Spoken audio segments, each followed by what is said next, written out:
motivation that someone like me has. Because unfortunately, a lot of times the motivation to prevent or stay away from addiction and drugs and alcohol really only happen when it hits too close to home, and that's a shame. But it's understandable. So how do we instill that emotional motivation like I have, or people that have been through the horrors of addiction have? How do we instill that in a family that everything's hunky-dory? Because oftentimes it's too late. You don't get a text message and say, okay, this is the point of no return for your son or your daughter. I wish we did. What's your background with addiction?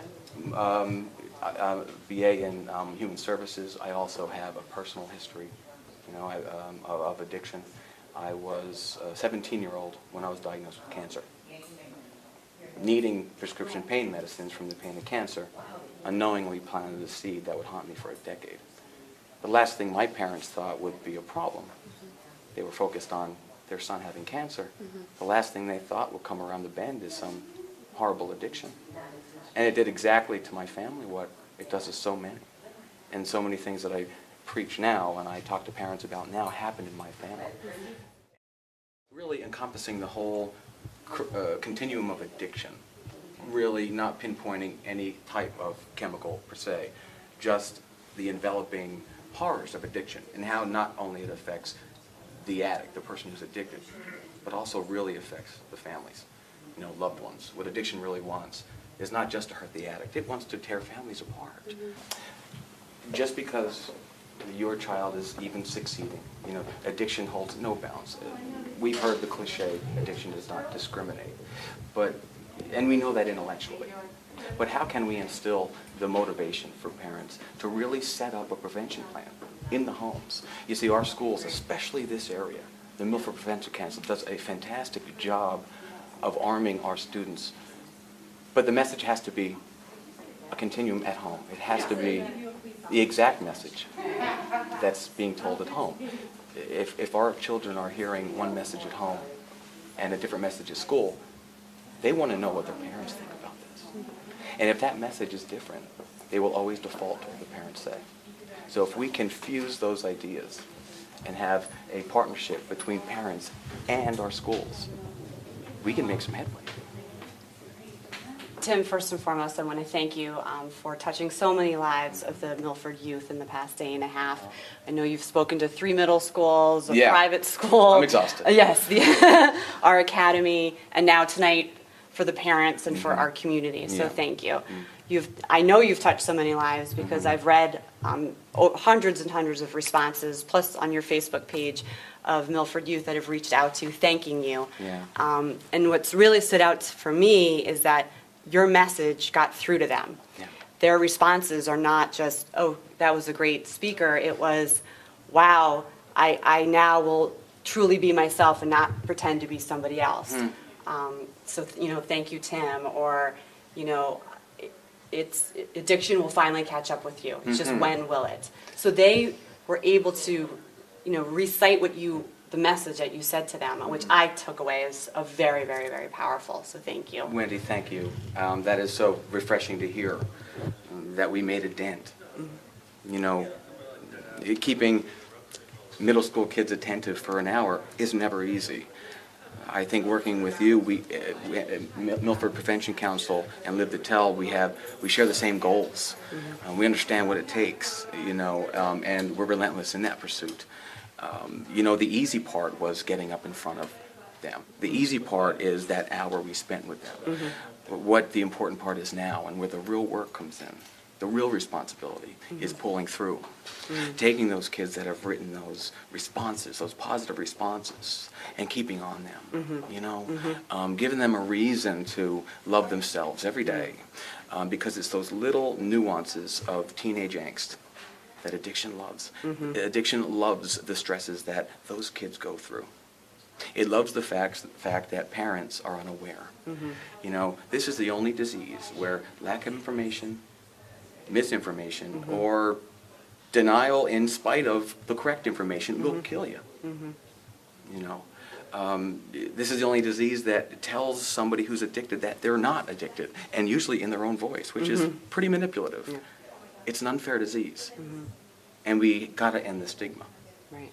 There is still somewhat of a stigma, and you know, I don't think it's too much to ask of our children to take that bull by the horns and stop the stigma themselves. They can do that. Yes, they can. And that's a lot of the responses when we ask what would they do if their friend came to them and they had the right responses. Yeah. You know, they knew they would say, it's don't be afraid to ask for help. That's right. You know, nobody's above asking for help. That's I mean, right. some of the words that I felt like I was listening to you when they Yeah. were responding.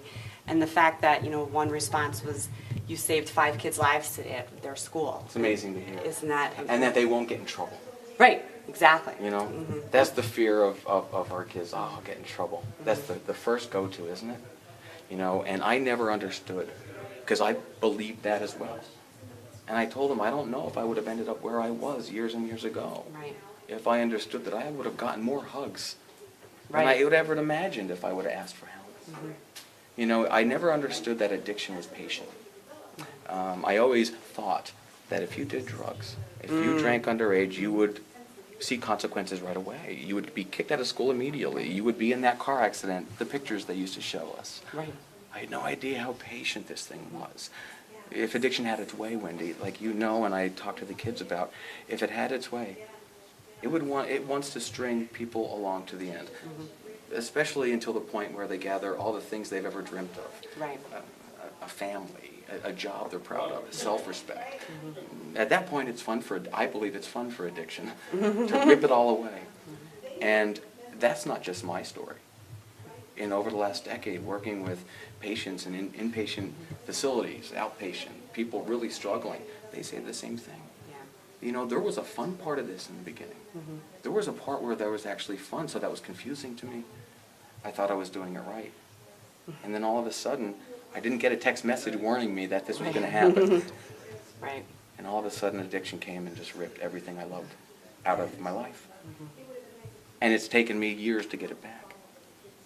Thank God I've lived through, you know, I wasn't killed by this thing. Right. Sad part is most people are. They are.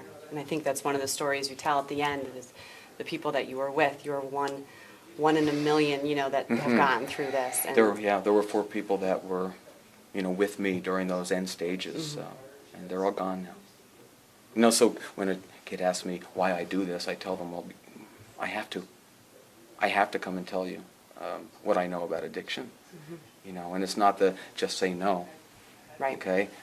Drugs are bad. Don't do them. See you later. I believe it's our responsibility to figure out why it's so hard to say no. Right.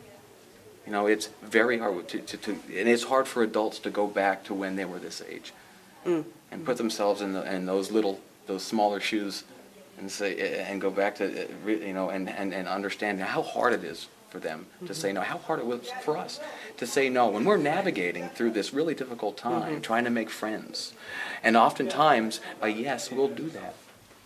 A yes, even though it'll end up harming us.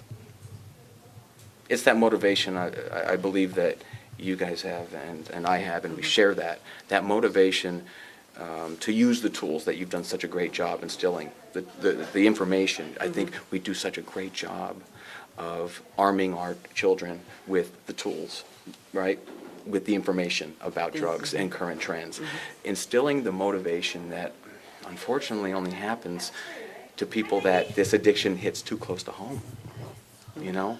Sometimes that motivation to really buckle down and create a prevention plan at home, to stay away from drugs at all costs, sometimes only happens when it hits too close to home and people get scared. Well, what about before that? You know, how can we instill that kind of emotional focus towards prevention before that even happens? Right. That's the goal, and I believe we share that.